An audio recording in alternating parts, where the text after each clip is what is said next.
আমাদের এই অংশে সিদ্দিকা কবির রেসিপি তৈরি করে দেখাচ্ছেন জনপ্রিয় অভিনেত্রী জ্যোতিকা জ্যোতি। হ্যালো আপু, কেমন আছো? আমি ভালো আছি। আপু, আর রান্না আজকে আমাদের কি করে দেখাচ্ছ? আমি আসলে প্ল্যান করে আসিনি যে এটা রান্না করবো বা রেসিপি মধ্যে থেকে দিয়ে দিলাম, তাহলে আমি কি করতে পারি? তোমাকে হেল্প করার জন্য আমাদের কাছে একটা বই আছে, সিদ্দিকা কবির রেসিপি। আর ম্যামের এই বইটার মধ্যে মানে সব রকমের রেসিপি আছে।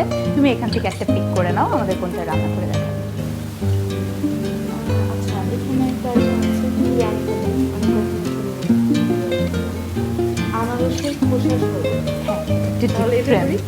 হ্যাঁ, আমাদের ইনগ্রিডিয়েন্টসগুলো তাহলে দেখো। হ্যাঁ, আমাদের এখানে সব ইনগ্রিডিয়েন্টসই আছে। আমি তোমাকে হেল্প করছি। হ্যাঁ, আমি এগুলো তাহলে তোমাকে প্রিপেয়ার করে দিচ্ছি, তারপর তুমি রান্নাটা শুরু করো। আপু, তোমার উপকরণগুলো বোধহয় এখানে আমি সবই দিয়ে দিয়েছি, দেখে নাও। রান্নাটা শুরু করতে পারি, আমি তোমাকে হেল্প করছি। আচ্ছা, পানির পরিমাণটা আছে, তুমি বলতে থাকো। হ্যাঁ, পানিটা কি পরিমাণ দিতে হবে? 2 কাপ মতো দিয়ে দিই।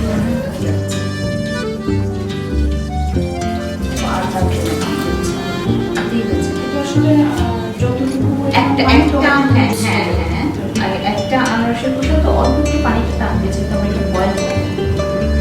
কিন্তু আমাদের কাজে লাগবে কিন্তু পানিটা। হ্যাঁ।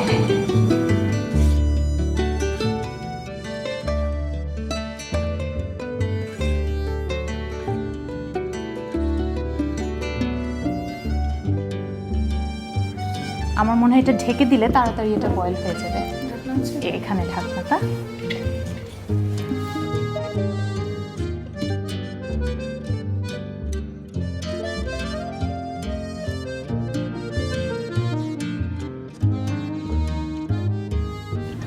ভালো মতো ফুটে উঠেছে এবং একটা আনারসের একটা স্মেল বেরোচ্ছে। স্মেলটা বেরোলে বোঝা যাবে যে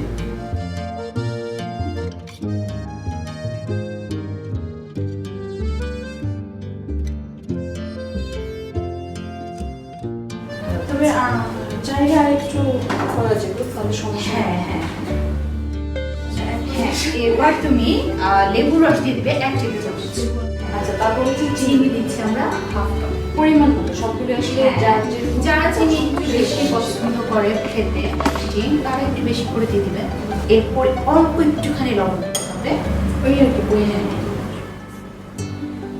আর সাথে যেহেতু এটা আমরা গরম নিয়েছি, এটার সাথে আমরা একটু বরফ কুচি অ্যাড করে দিতে পারি।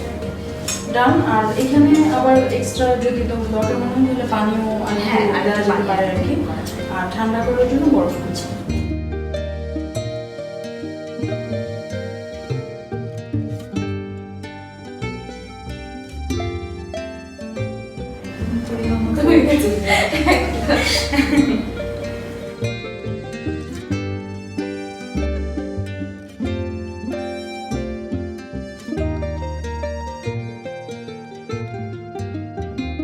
দর্শক, তৈরি হয়ে গেল আমাদের আনারসের খোসার শরবত।